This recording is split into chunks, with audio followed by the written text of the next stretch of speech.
What is up, guys? This is Brad with College SportsCast. We are here to do week 10 of the college football for our game day pick-em.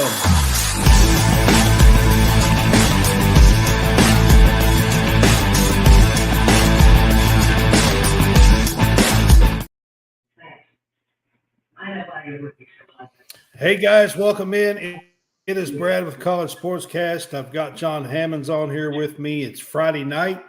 Friday nights, we always do our game day pick for the weekend, and it is week 10, John Hammonds. Getting pretty getting close to the nitty-gritty, ain't we? Yeah, so after this weekend, the first college football playoff rankings will come out after this weekend. Tuesday, I believe it is. 1st of November, they do, Tuesday. So we're getting down to it now. All right, guys, if you are on Facebook with us, you can help support us by sending stars. Sending stars helps us to earn money, to continue to make more content. And you can also subscribe to our page on Facebook now. It's only 99 cents a month, and it does give you a subscribers page that is just for subscribers. So if you do that, you get a little bit of more info. I post a few things on there. Posted something yesterday on there, some news, and I try to keep a few things on there for you guys that subscribe. So a couple of things there, and we will move on. I'm going to start with something just a little bit different. We have been doing these and on Friday nights, and the past few weeks especially, there's been quite a few games kind of going on beforehand. This week actually started on Tuesday. I'll do a little bit of a scoreboard real quick. FIU beat New Mexico State 34-13. Louisiana beat Texas State in the Sun Belt 23-17. Louisiana is having a pretty good season. Sam Houston beat La Tech 9-3 on Tuesday night. And then on Wednesday night, Liberty lost again. Jacksonville State beat them 31-21. And Western Kentucky beat Kennesaw State 31-14. I don't think people realize Western's only lost those two games. And that was to Alabama and Boston College. And then last night, Tulane demolished Charlotte at home on the road for Tulane, 34-3. John Summerall.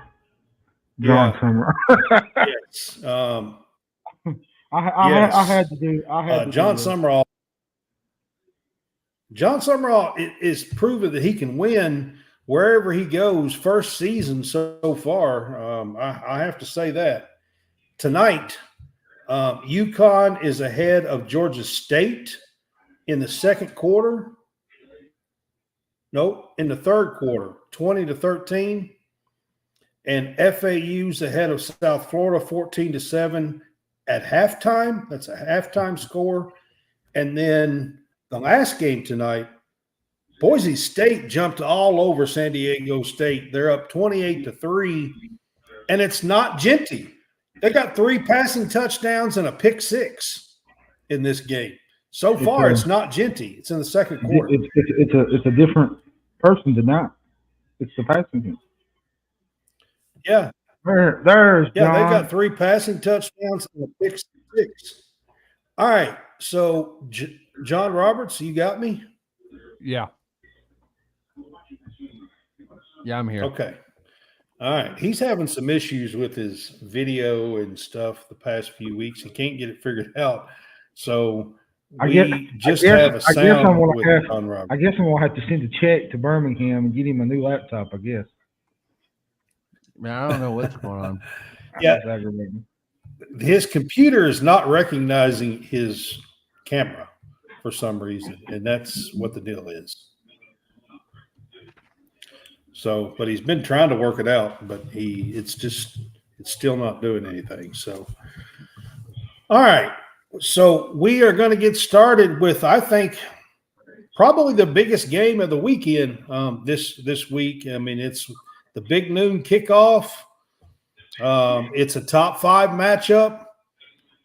Again, there's been several top 5 matchups. We got Ohio State at Penn State week. Like I said, starting noon time. Ohio State is a 3-point favorite in Happy Valley, John Hammonds. You don't see Penn State being an underdog at home very often. No, you don't. My question for this is: can the Buckeyes, for me, can they prove that they're worthy of a top 5 against a quality team? If they go on the road and beat an unbeaten Penn State team to climb back in the Big Ten title conversation, I think they can. I don't like this matchup for Penn State really, because Ohio State to me has struggled at times against quality competition. They had the Oregon loss. They struggled against Nebraska. So I think this is the game that Ohio State puts their foot down and they take care of business. I will say, if Ohio State loses this game, there's a good chance that they might not even be in the Big Ten championship. That's how 100%. I think that's how big this game is for Ohio State. But I'm going to go with Ohio State. I like this team. I think they're really good. I think they're legit. But I just need to see them kind of win a game against a top 5 opponent, and they're going to get their opportunity tomorrow. And I think they take care of business against Penn State. It's going to be a tough environment there in Happy Valley, John Roberts. Using DraftKings here, Ohio State is a 3-point favorite this evening. Yep. So I'm really liking Penn State. I just kind of feel like the Penn State that they could get over this hump. But the problem is that they just haven't done it in recently just winning that big game, winning that one that they had to have, and they just haven't done it. They lose to Ohio State and to Michigan over the last couple of years, but for whatever reason, they just can't win the big one against these teams. But maybe.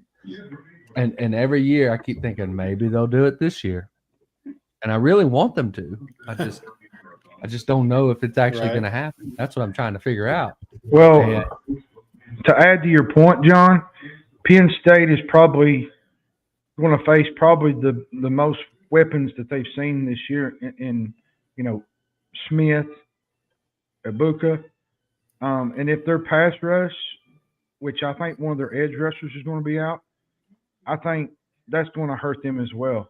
It will give, Howard, he'll get time to find open receivers and carve up this defense. And I think, Penn State I don't think they played a hard schedule, but they haven't really felt and played a team like Ohio State yet when it comes to offensive talent like they're going to play tomorrow. Yeah. I mean, like I said, that's just one of those that's just a real difficult. I'm gonna go Penn State just for the sheer being opposite of what I think both of y'all are gonna end up doing. So I'm going Penn State, and I don't really have. I mean, outside of I feel like they should do it. I hope they do it, but it would cause chaos. Well, would it really cause chaos? I don't know. Well, I mean, basically, you look at this. I mean, if Penn State wins this game, Ohio State's in trouble in the Big Ten. I mean, at the very least, they're in trouble in the Big Ten. I mean, more than likely, they will not get in the Big Ten championship game if they lose this, even if they beat Indiana and beat Michigan. Like, it's more than likely they won't. Now, will this knock them out of the college football playoff? Probably not if they go ahead and win out. Ohio State will probably still make the college football playoff. But here's the deal. Both of these teams have really not been good against ranked opponents. Both coaches. That's you look at the coaches. That's James my biggest Franklin worry. That's and Ryan, my biggest Ryan, worry tomorrow. both. So Yeah, I mean, both of these coaches really haven't been good. Somebody's got to win. Now, I will say this. Ryan Day usually beats James Franklin. That's one of the ones he does win most of the time. I mean, the last 3 years or so, 4, something like that. So, with this being in Happy Valley, and Ohio State really hasn't looked good the last few weeks. I mean, they barely beat Nebraska last week and got kind of lucky doing that, to be honest with you. After Indiana scolded them 56-7, and this Ohio State team has so much talent and so many weapons. They really should go into Happy Valley and win this game, in my opinion. But I actually kind of think Penn State has been playing a little better of the two teams. So I'm kind of across. John Roberts said he thought I would pick Ohio State. I kind of lean that way. But then the eye test kind of says, wait a second, Penn State might get this done.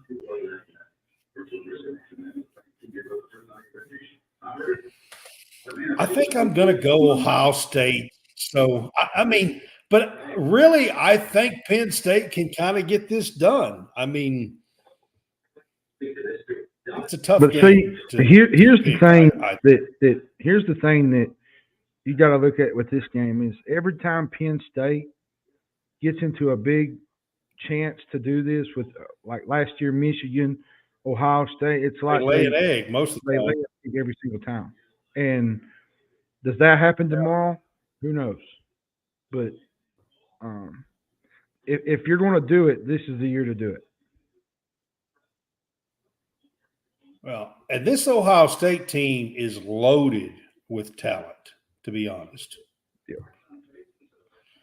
All right. The second game we're going to get to is Ole Miss traveling to Arkansas. Ole Miss is a 7-point favorite in Fayetteville, John Hammonds. So I know, I mean, Pittman's done a pretty good job at Arkansas this year. I don't think anybody can say that he hasn't. I feel like he's done a pretty good job down there this year. And Ole Miss has been up and down a little bit, and they have a lot of talent and already have 2 losses. So what do you think about this game? Ole Miss certainly can't afford another loss, that's for sure. No, they can't. I think I'm going to go Ole Miss this game. There's been games like, the LSU game, Kentucky game, where they get lost in the moment and they forget where they're at. And that's happened twice this year. And to bring back to your point, Arkansas is much improved. They're a better team. But I think, Ole Miss has the number 4 passing offense in the country. The Arkansas defense is not that great. They're 88th in the country. And the thing about it is the Rebels have a really stingy defense that ranks near the top in the FBS, including fewest points allowed. So I think Arkansas will run the ball some, more than they'll pass the ball. But I just don't see Arkansas getting much done against a really good defense. They're ranked number 1 in rush defense, Ole Miss. I think Arkansas is going to have some issues tomorrow. And I'm going to take Ole Miss in the 7 points, in which Jaquindon Jackson, the Arkansas who leads in rushing, he's not expected to play tomorrow. And I think that's going to be a big loss for Arkansas as well. So I think Ole Miss gets it done on the road tomorrow, and they cover the 7 points. Okay. John Roberts, what do you think about this game? So do you think that Lane Kiffin gets fined tomorrow? Good question. Maybe. So in case you don't know, or those that are out there that don't know, that Greg Sankey sent down rules or penalties for faking injuries, and it's toward the head coach and toward any of the other any coaches, assistants that were involved in it. And the first offense, I think, is $50,000. Second offense is $100,000, and third and any subsequent offense, I think, is a 1-game suspension. So I was just wondering, do you think that he gets fined tomorrow? Or I would think that they curb it now that the rules have come out. That's what I would say, but we'll see. Yeah, but I don't think you can truly. I mean, obviously, you look at the one. I mean, the one that we're all going to look at is that Ole Miss video where Jackson Dart turns to the running back and just says, like, points at him, and then he goes down. That was the Kentucky game, so yeah. And it's weird because it was on offense that he did that, as opposed to right. Yeah. As opposed to defense. It was usually weird. Usually it's on defense, and you're doing it to slow the other team down. So, but right. Anyway, back to the game. Yeah, I think Ole Miss. Just because I really think that while Arkansas has been a tough out, I just think that Ole Miss will figure things out and win by at least a touchdown. Okay. I mean, to be fair, Arkansas is 5-3 this year through 8 games. I think Pittman's done a pretty good job. However, yes. I do fully think that this Ole Miss team has a slew of talent all over the field. I mean, Trey Harris, Juice Wells. I mean, you can go on down the list on this team. Their defensive line.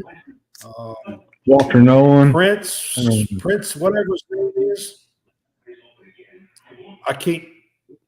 I'm not even going to attempt to try to pronounce that. But anyways, whatever his name is, that transferred from Florida. I mean, they got Walter Nolan. I mean, like you go down the list, and this Ole Miss team cannot afford a loss here. I think they've got to go into Arkansas and take care of business. I'm going to pick the Ole Miss Rebels in this one as well and lay the 7 points. Now, John, this next one, the point spread kind of surprises me. Not that Miami's favorite. It's at home. It's Duke at Miami, and the point spread is 20.5 points about 4 o'clock this evening on DraftKings. Does that seem a little high to you? A little bit. I mean, Duke's got a top 10 defense. They had an opportunity last week to upset SMU. They had the potential game-winning field goal blocked. at the end of the fourth Really quarter close. before they Yeah. lost in overtime. Nobody's really talking about the job that Manny Diaz is doing with this team. They got a top 10 defense. Ex-coach here too, so you have that. Like you have that flavor here in this game as well. Miami, to me, is a much better team. But Duke has, like I said, a top 10 defense, and they got Manny. He calls the plays. I think they'll be at least capable of slowing down Miami a little bit. But I think Miami wins this. But I think Duke will hang around enough to cover the spread. I just think this is too high. I think it's too big of a spread, to be honest. Every week we have one of those games where the spread just looks out of sorts to me, and this is one of them. But I do think, give me Duke and the points. I think Duke hangs around at least the fourth quarter and makes this somewhat of a game. I mean, Duke barely got beat last week. They have 2 losses. This is not a bad Duke team. Manny Diaz has done a really good job with them, John Roberts. And like I said, he was fired by Miami not too awful long ago. And, there's that to this game as well. Yes. So the point spread, I do agree. I think it is a stinky fish on this thing. I think that Duke's been playing really good defense and should be able to keep the game inside of 3 touchdowns, which I think that's what ultimately is what we're going to be seeing.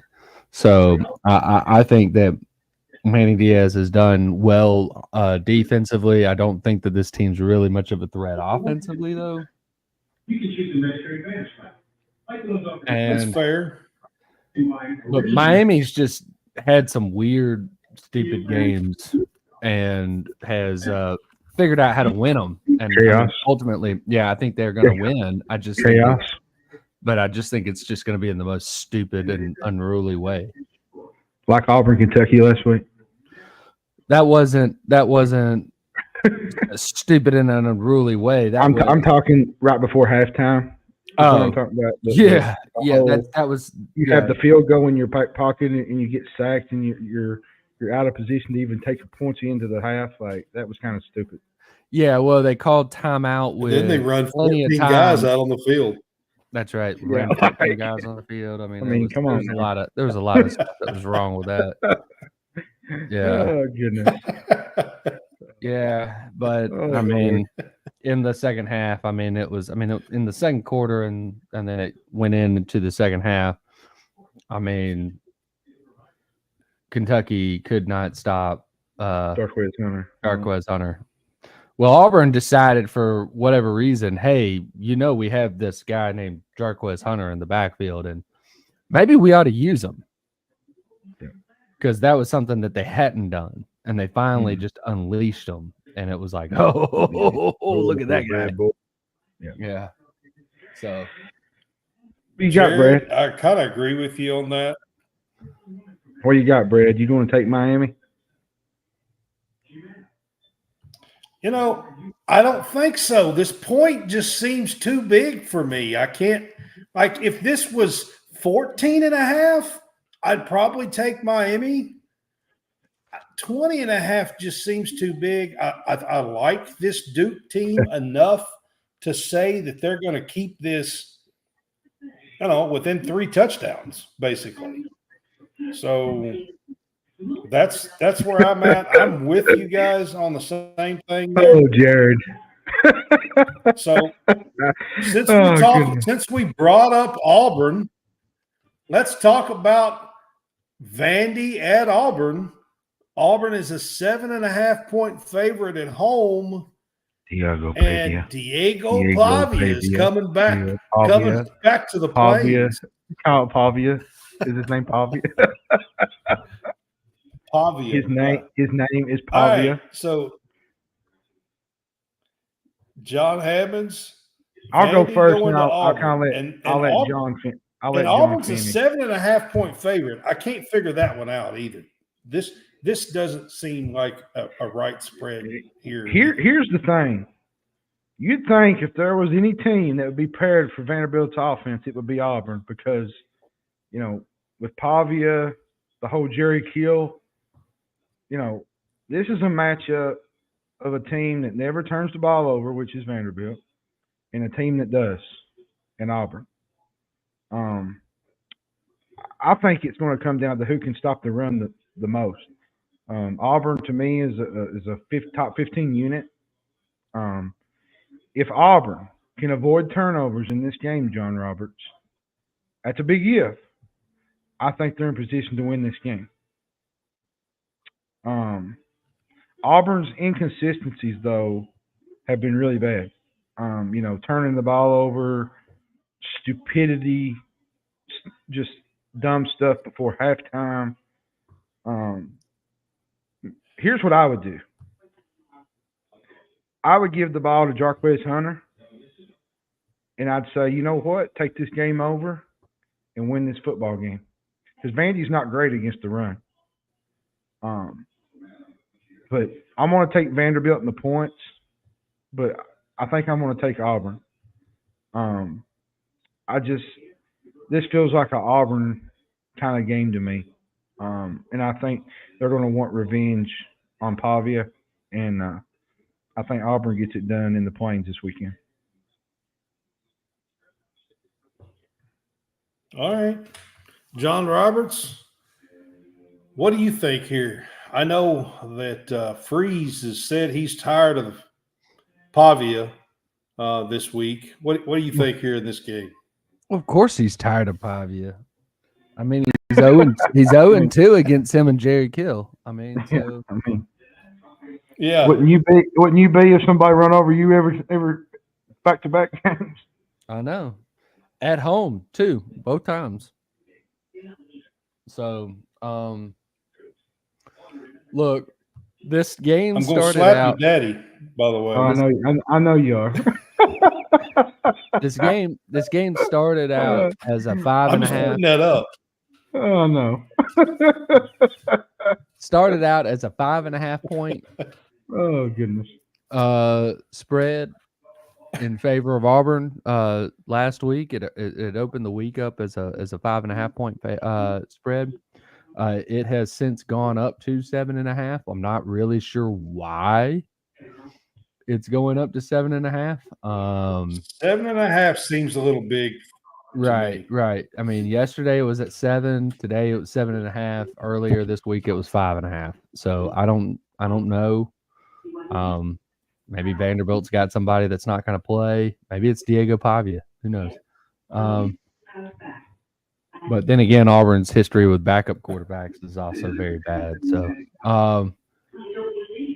anyway, so I think Auburn will win the game. I think Vandy keeps it inside the number. I think that it's more like a 3 or a 4 point victory for Auburn, not a 8, 9, 10 point victory. Anything to be above that 7.5. The biggest key isn't, look, when you're looking at the turnover margin, yes, Auburn's got a -9 turnover margin or something like that, and Vanderbilt's got like a +3. Auburn has done all their turnovers in 2 games. They turned the ball over 10 times over the course of just 2 games. So the biggest differential is been those 2 games where they threw 5 interceptions in both of them. So I don't necessarily think that it's a turnover problem anymore because they've been pretty good outside of that. I mean, I don't think they've been – I don't know if they're in plus turnover range. I think they're still probably not minus, but it's not as bad, or they're even. It's not as bad as what the full statistic looks, because if you pull those 2 games out, you're fine. It's not just, every game they're throwing it, or fumbling it, where they're in the minus category, like -3 or something like that. That's not the case. So the real key is time of possession. The real key is time of possession. And, with the fact that Auburn can run the ball and Vanderbilt has a tough time stopping it, I think that's the key. And if Auburn is able to establish that run, I think that's where it goes. Plus, they have to contain Pavia. They cannot let him get outside and wreak havoc out there. I mean, here's my thing on this game. I mean, and I would have never dreamed that I would say some of this, but we're talking about a Vanderbilt who beat Alabama, and just last week only lost at Texas 27-24. I mean, what I'm not getting here is, has the rest of the world been asleep? I mean, I'm just not sure. Are you telling me that Vegas thinks that Auburn could beat Texas? Is that what you're telling me here? I just don't understand it. You're looking at it like transitive properties here. It does not translate that way. Auburn would not be able to beat Texas, but Auburn could beat could beat Vanderbilt. But the thing is, too, and you could say this with Hugh Freeze. You could go against it with Hugh Freeze because he's seen Pavia and he's seen Jerry killed 2 other times and has still lost to him. But Auburn lost to this team last year. They lost to him last year. And we're not talking about Vanderbilt. We're talking about Pavia and Jerry Kill. All right? Right. Yes, I know. They understand what they're about to walk into. It's not just video that they've watched. They know what they're about to go. This Vanderbilt team has been different. This Vanderbilt team has been way better. And I would have Vanderbilt team still lost to Georgia State.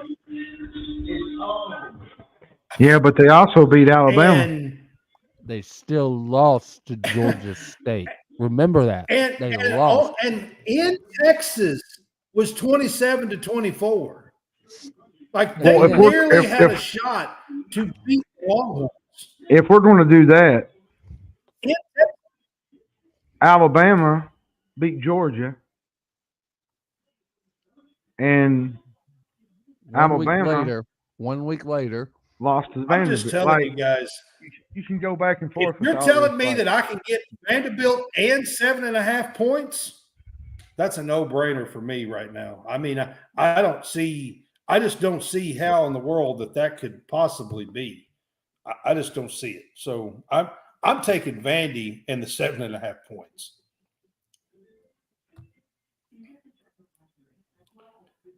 All right, the next one we're going to go to is Indiana at Michigan State. Indiana is still undefeated. They are 8-0 and not even in the top 10. They're still 13th in the country. I'm going to tell you something, Brad. This has trap game written all over it. And I say that because Indiana has to go back-to-back with Michigan and Ohio State. That's John Hammond's thinking. No.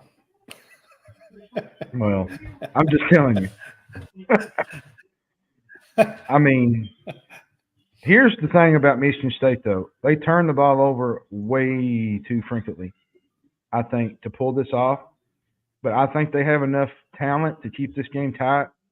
And I think, Indiana's going to kind of tighten up the screws and win late in the game. I think they're going to be up for this with Michigan State, after losing the game against Michigan, and a game they could have won on the road. They had a lot of chances to win the game in the Big House and didn't. And, this is not a bad Michigan State team. I mean, they're not great, but they're not bad either. But give me Indiana. Both first-year head coaches. Yeah. Give me Indiana in the 8 points. I think they cover the spread. But I think Michigan State keeps it tight in the fourth quarter. But I think Indiana pulls it out in the end. All right. John Roberts, Indiana at Michigan State, -8 for Indiana. I'm hammering Indiana. Go Hoosiers. Signetti won't let this one be close. It will be. Yeah. It will be. I get that, but there's always that one game that you've done what you've done to this point, but there's that one game where you have like a little mishap and you get in the middle. I don't think it's this week. I don't think it's probably not going to be, but it'll be Ohio State. State. Quarter of a tight game, and you start getting tight. It'll be Ohio State. That's the one I think. It'll be Ohio State. Yeah. Ohio State will run them out of the building. I think this one. That's the one I think that they will. They'll be a little timid coming into it and everything because it's Ohio State and that's the one I think. This week I'm taking Indiana. I think they're going to go in to East Lansing and handle them pretty well. I just don't see the Spartans hanging with this offense.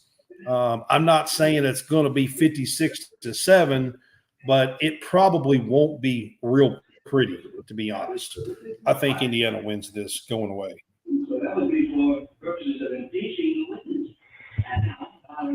The next one, the cocktail party. Hammonds, we got Florida versus Georgia. This game is in Jacksonville, neutral site every year. Georgia is a 14.5-point favorite in this game.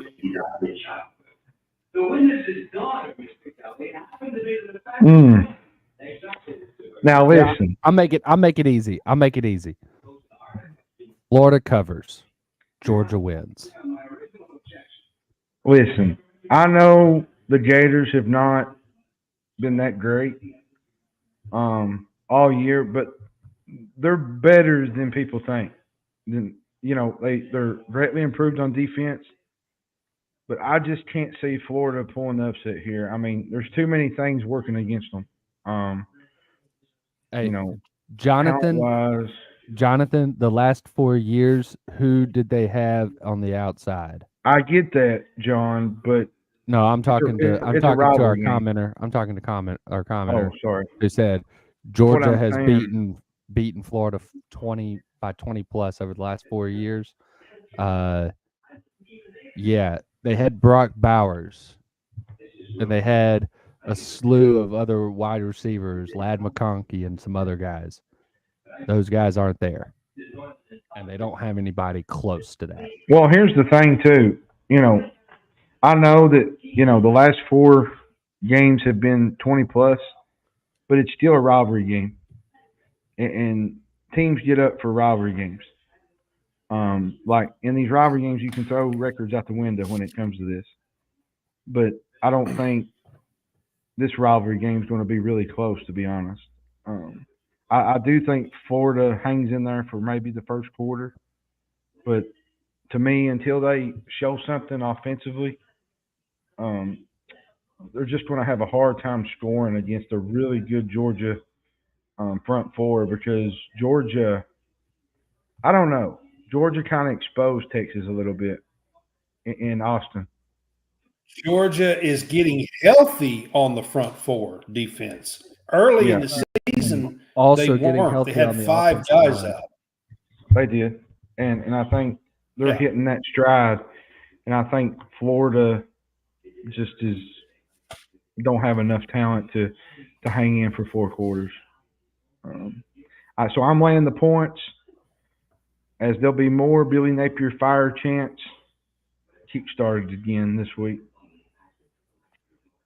as it will be the rest of the year. So, I mean, listen, I'm going to be honest with you guys. I think Napier's done better this year than I thought he was going to.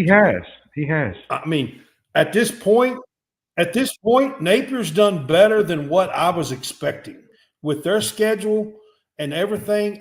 I'm not going to sit here and talk bad about the job Napier's done. He's actually done better than what I thought he would do. However, Georgia's getting healthy at the right time here. Like John Roberts said, offensive line. I talked about the defensive line. I mean, they are coming together. I think they are on a mission after that Bama loss. I still believe that, in their minds, they're the best team in the SEC. And I think they're going to come out here. I think 14.5 is too low. I'm not saying it's going to be a 35-point win or nothing like that. It's in Jacksonville. But I think Georgia covers them. Yeah, it's in Jacksonville. It is every year. Except for the next 2 years after. Yeah, it's being moved. Yeah, they're doing renovations on the stadium, I think. Oh, is it? What it is? Yeah, they're moving it, I think, to the Georgia Dome, I think, John, one of them. So it's going to be played in Tampa 1 year and at the Mercedes-Benz. Yeah. So it'll be at so it'll be in Tampa. Yeah, so it'll be in Tampa where the Buccaneers play at Raymond James or whatever they call it now.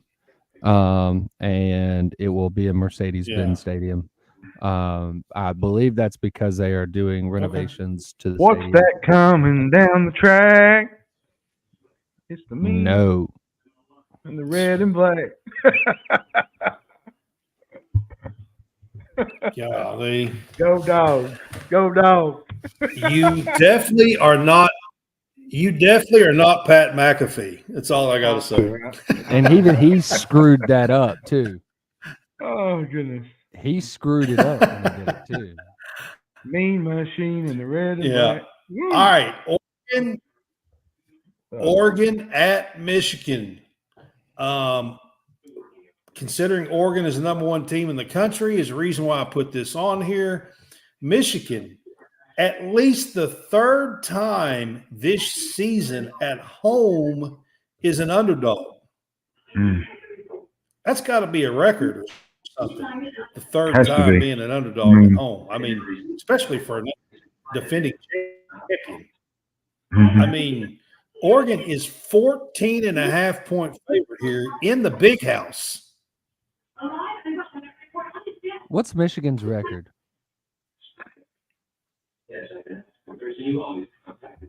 They've lost 3, I'm pretty sure. I'm just going to go ahead and say it.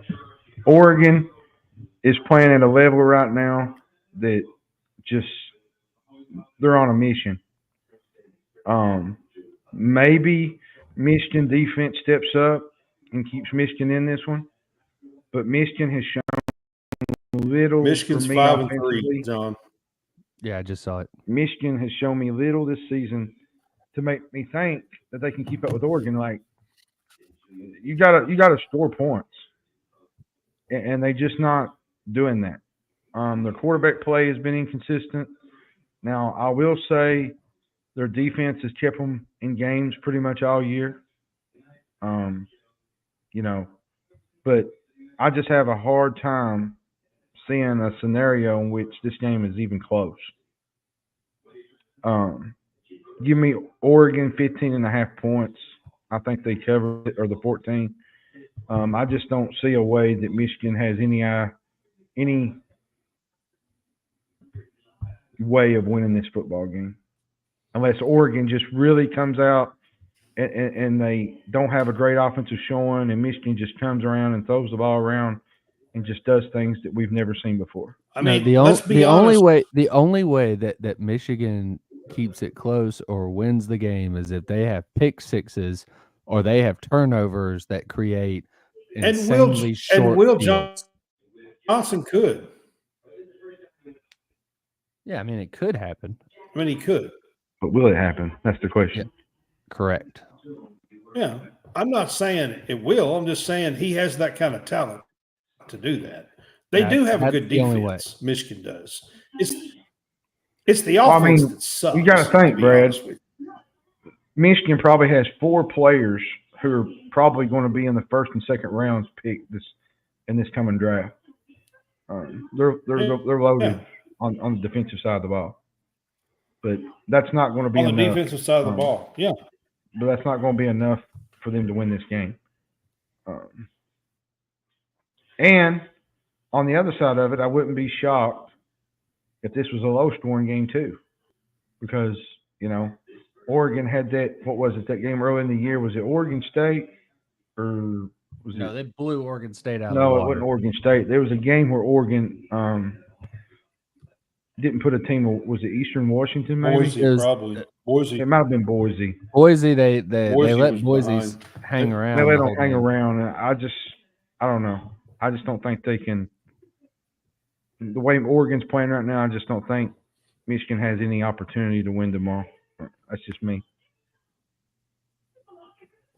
Okay. John Roberts, what do you think on this one? Oregon all day. They're gonna cover. I just think they're going to.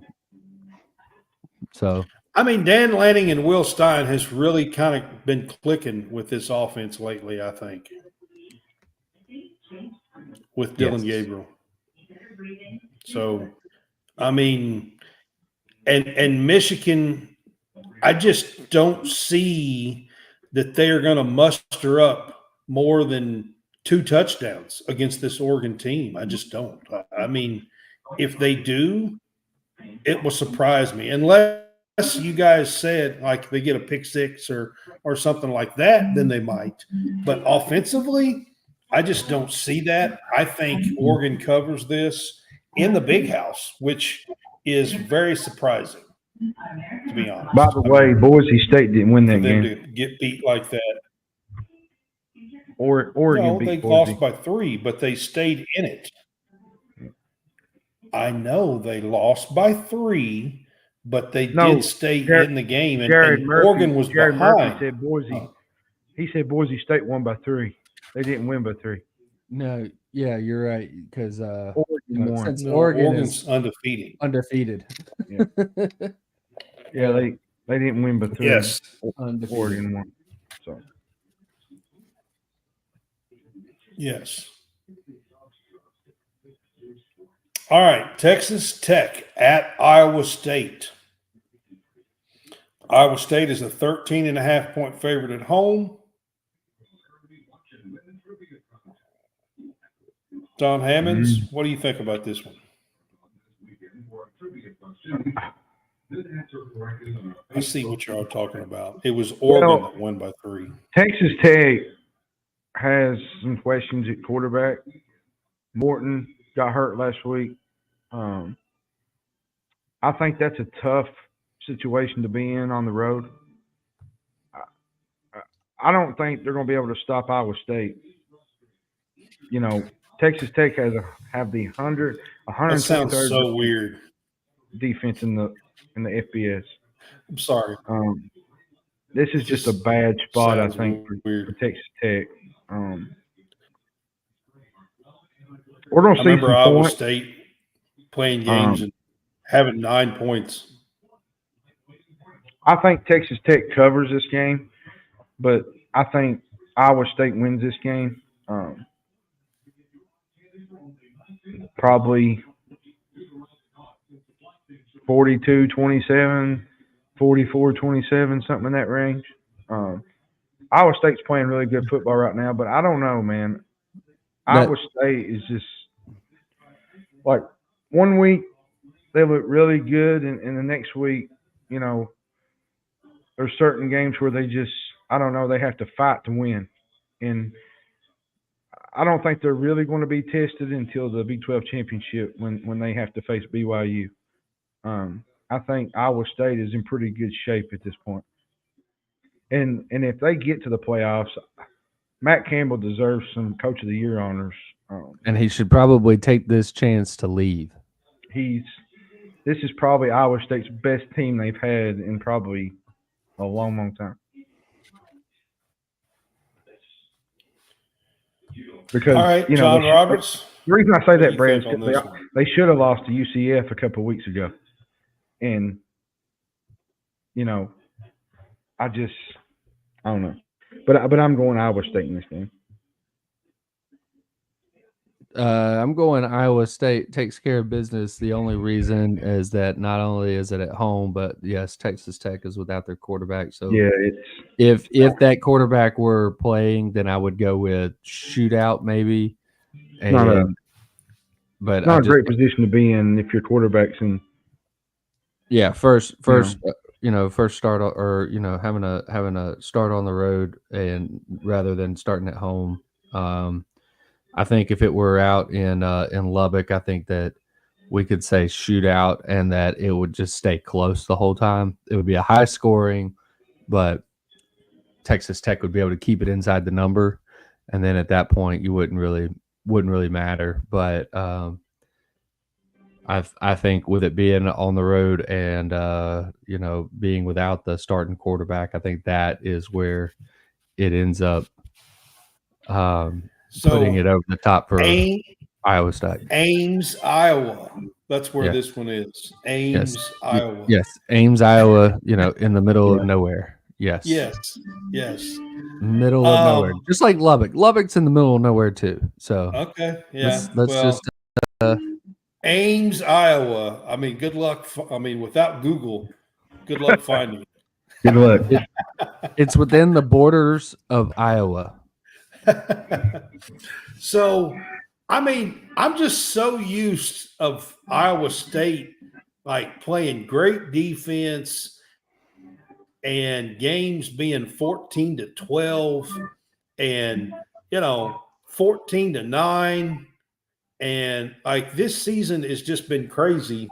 I agree with you guys. I think Iowa State's going to cover this. I think they're going to beat them at home, especially with the quarterback out. I just don't see Texas Tech being able to stay in this game for very long. Mm-hmm.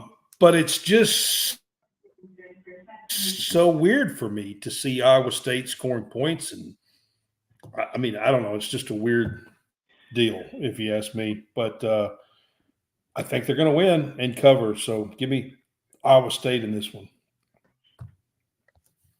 The next one, I'll have you guys know, I have like several ACC games on here this week. And usually I'm looking at ACC games and like, which one am I going to pick? Because I think this is maybe one of the best weeks in the ACC this entire year as far as games.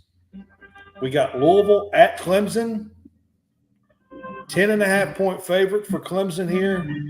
Does Louisville have any chance in this game or a chance to cover that spread, John Hammonds? No.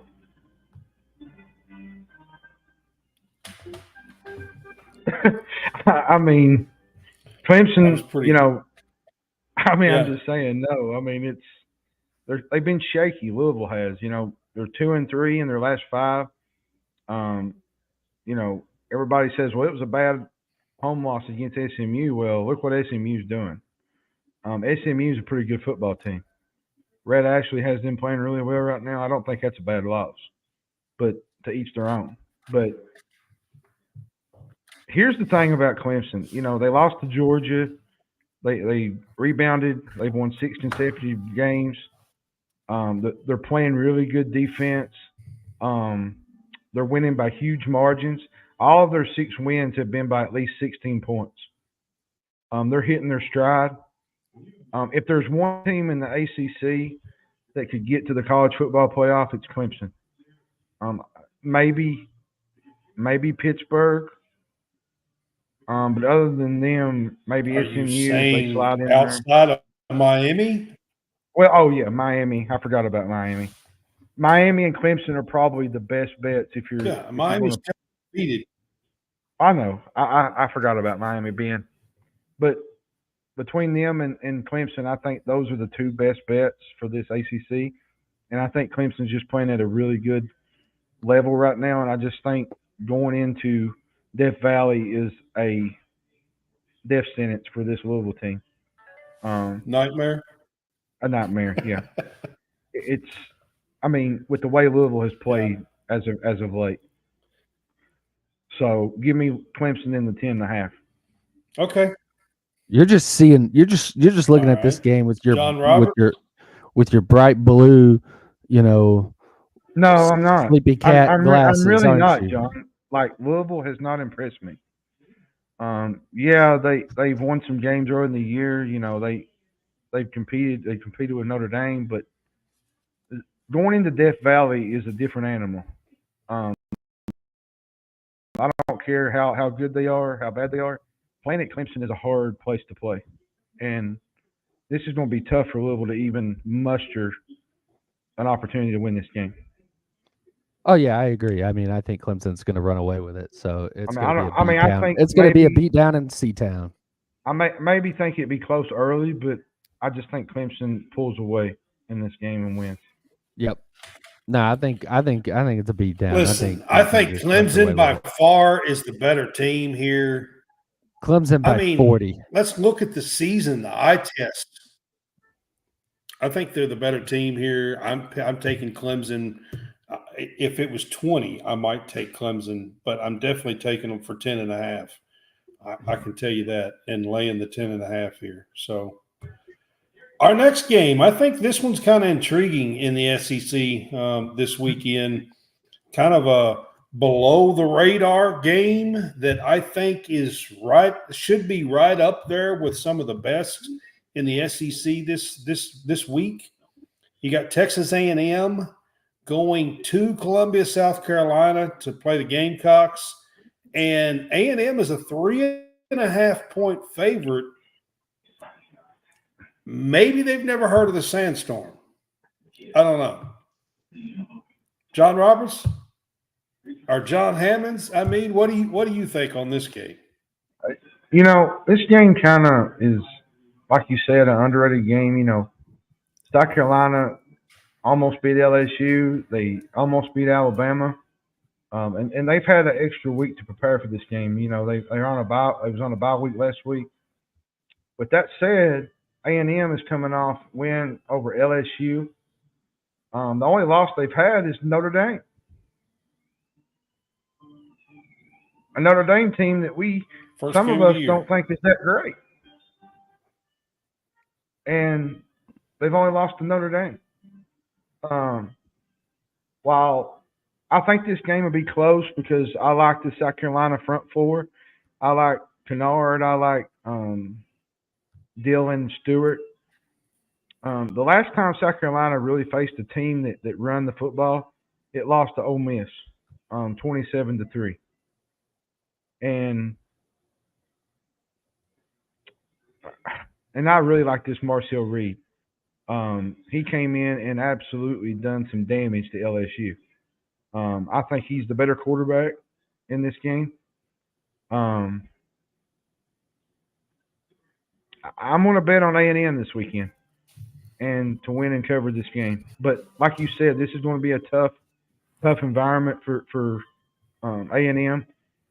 If A&M wins this game, we could be looking at a Texas A&M spot for possibly a college football playoff or even better, an SEC championship title appearance. Like A&M has surpassed everything that I thought they would be this year. And shout out Mike Elko. He's had an unbelievable season down in Aggie Land. All right, John Roberts, what do you think about this game? I think it's underrated. Well, first, are you guys happy or disappointed that it's Mike Elko leading the Texas A&M? Oh, I knew this was coming. I don't. I To be honest with knew you, this at was the time, coming. I knew this was coming. it didn't really matter to me, to be honest with you. Like, I think we would have been okay. And I also think that Stoops could get his, what together and be okay. So, I mean, I'm going to be honest with you. I don't think A&M would be where they are if Stoops was there. Yes, I believe you're correct there. Who also was calling that it was going to be Elko? It was me. It was me. When we were talking about all our things, I said Okay. Elko's the guy. Okay. Yeah. No. Yeah. So with that being said, I think I'll be honest with you though. I'm pretty shocked at what has happened. Like I knew Elko would go there and do good. Like I never thought 8 games in first season that he would be setting 8-0 and have a chance to win the SEC. not Like quite I 8. would have No. never thought. I mean, honestly. Well, whatever. They're undefeated. No, they They're lost to undefeated in Notre the Dame. SEC. They're undefeated in I know the SEC this. play. Yes. Yeah. They're undefeated in the SEC. That's what I was thinking about. Was the SEC? They're the only team undefeated in the SEC. Are they? You're right. They are. Yes, I know. I'm just they are the only team undefeated in the SEC. within the SEC.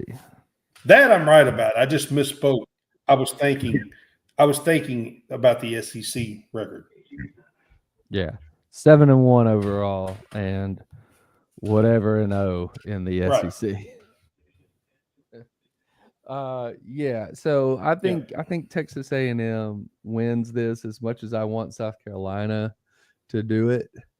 I want South Carolina to play Beamer ball. I want the defense to wreak havoc. I want the defensive line to get all over Reed.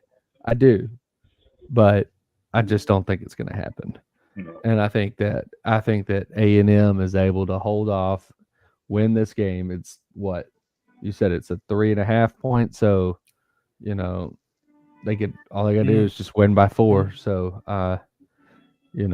as long as it's not a field goal at the end of the game to win it, it's I think A&M.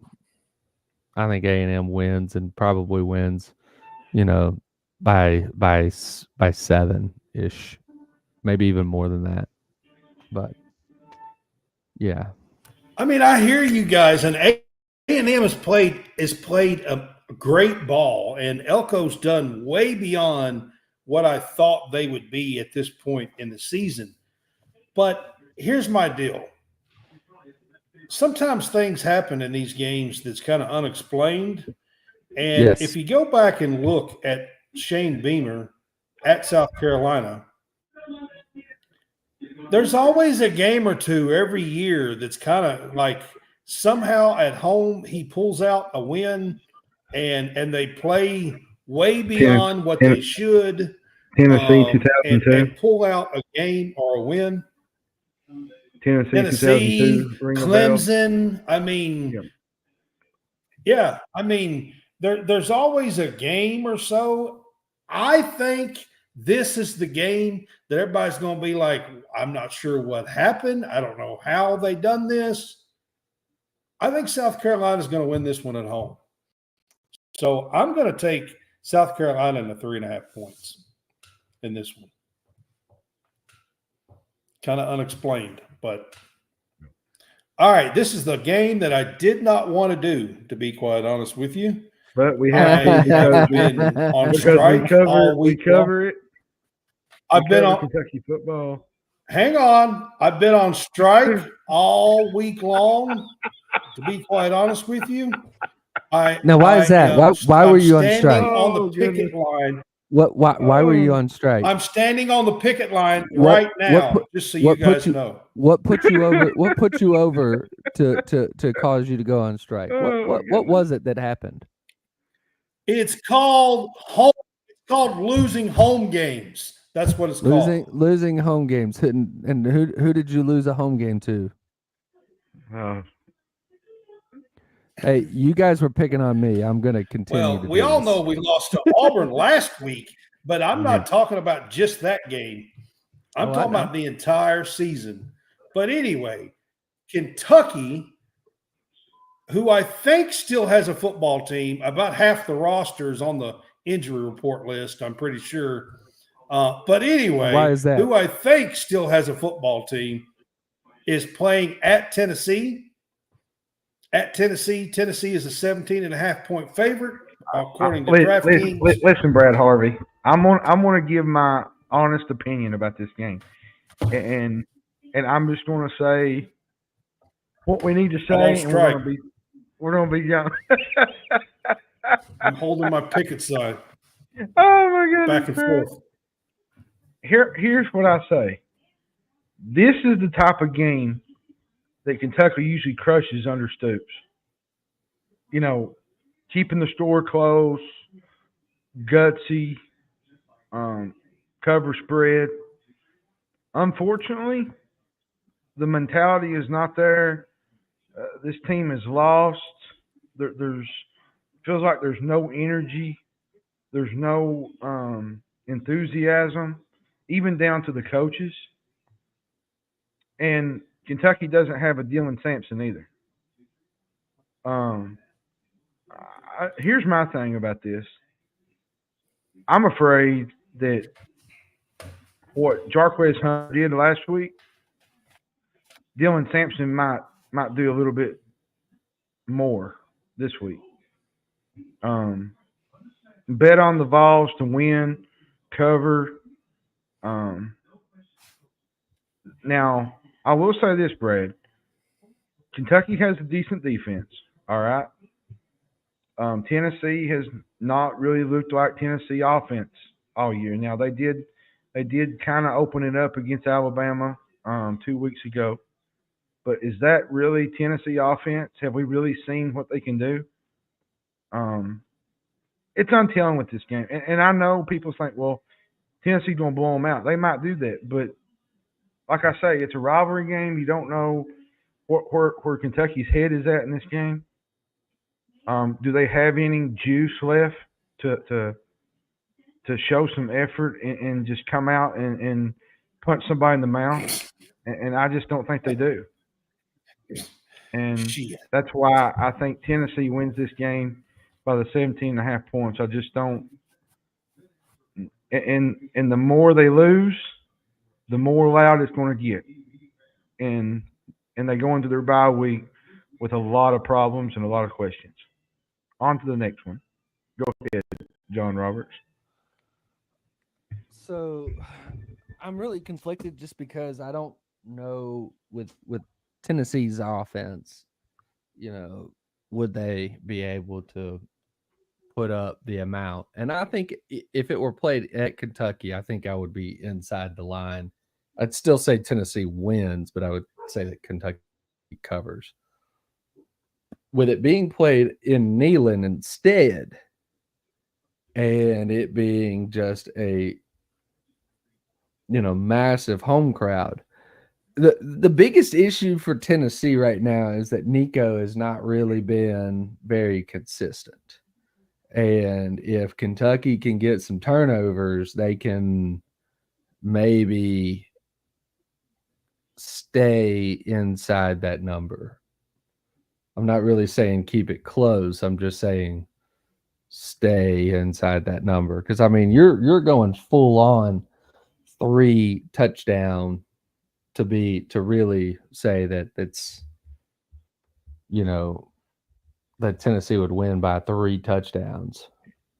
But have you watched us play? I mean, I did. I watched last week. I watched Jarquez Hunter just run right down your throat. I don't know how. I honestly don't know how you watched it. I was like this. Because it was awful. Okay. All right. Yep. Keep going. So, I think if Tennessee's game plan is line it up and run the ball, I think they can do a pretty good amount of damage. But if they do try to do anything that's beyond line it up and run it,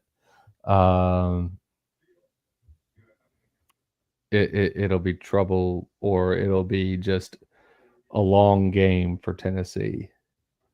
And so, do I really want to do it? Yeah, sure. We'll just do Tennessee. I mean, but I don't feel good about it. I still think that Kentucky keeps it inside of 17.5. Brad, he's okay. He's just sitting there like he's frozen bread. Y'all have no idea. No idea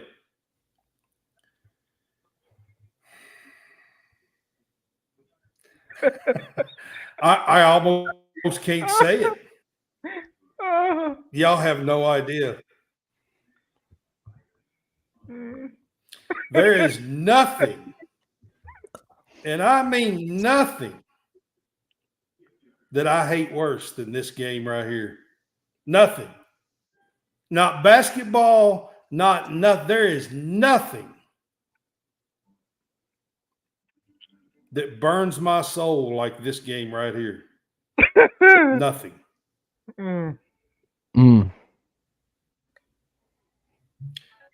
So I'm going to tell you guys right now, all this talk about Tennessee's offense and Nico struggled and all this other crap this year, you can throw all that out the damn window, because I'm going to tell you guys one thing I know after 50 years of watching this damn game. There is nothing that gets Tennessee more fired up than Kentucky Blue on a football field. They can go out and play Florida and play like crap and get their asses beat 18 out of 20 times. They can go to Alabama and get their asses beat 16 out of 17 times. But there is nothing that gets them more fired up than Kentucky Blue. They play like nearly the best game of the year every single year against Kentucky Blue. And as bad as I hate to say it, it burns my soul. Say what, Brad? Burns my soul to the Say bone. Say it. Say it, Brad. Say it, Brad. Do it. Say it, Brad.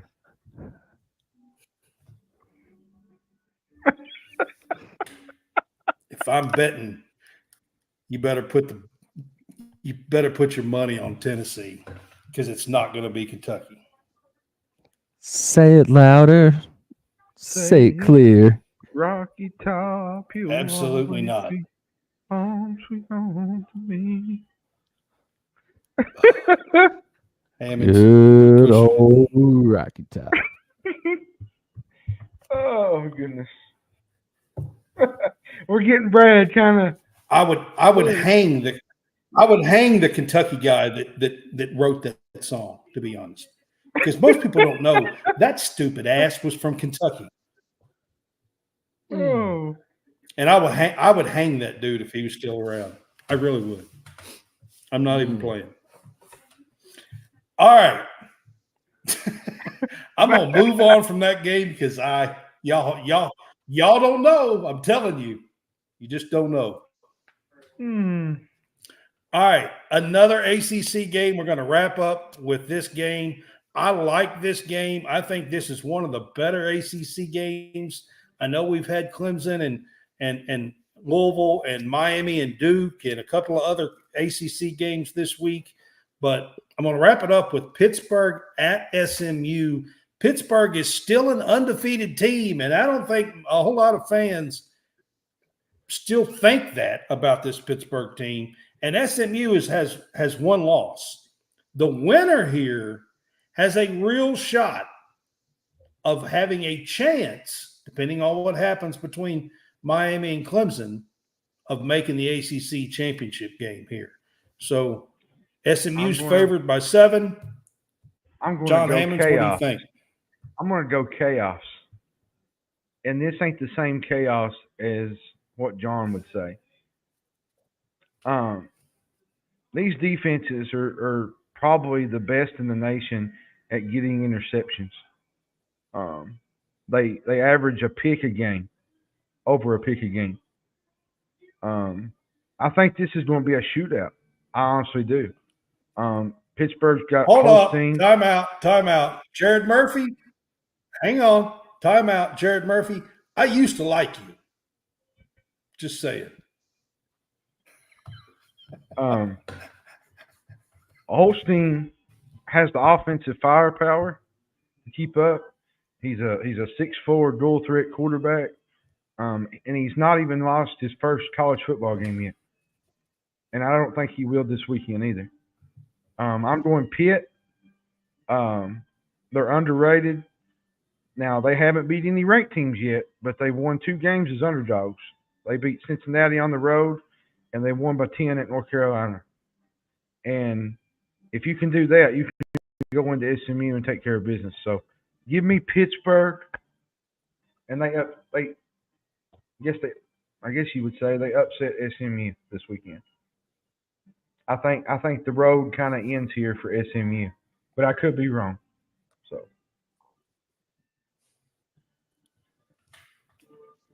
All right, John Roberts. Oh, this is going to be a little difficult because I love both. I love both teams. I love Pitt, and I love Rhett Lashley and SMU. SMU, what recently was it last week or the week before, where they had 5 or 6 turnovers and still won the game? Wasn't that was that last week or the week before? Yeah. Yeah. Was that? Well, last week was the Duke game that they barely survived at Duke. I think that was it. I think that's what it was. I think they turned the ball over 6 times to Duke. Yeah. And then they still beat Duke. Yeah. Auburn's tried doing that twice. Give the ball to the other team 5-6 times and seeing if they can win it. They were unsuccessful. They lost. It's kind of hard to do. It is. It's very hard to do. And SMU somehow did it. I don't know how they did it. Yeah, it's kind of hard. But yeah, I mean, John's right. They like to give the ball away. Pitt likes to give the ball away sometimes. So, I mean, I think that would be kind of funny just to watch them. You've heard of the pick 6. I just kind of wonder if we might get 6 picks in this game. 3-3 or whatever. But okay. Give me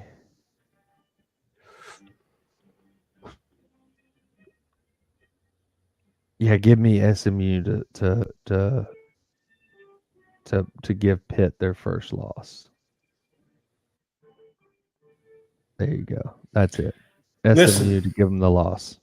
I think that's what I'm going to do. I think I'm going to ride with the Mustangs here, and Rhett Lashley, especially at home. I really love the job that he has done with this offense.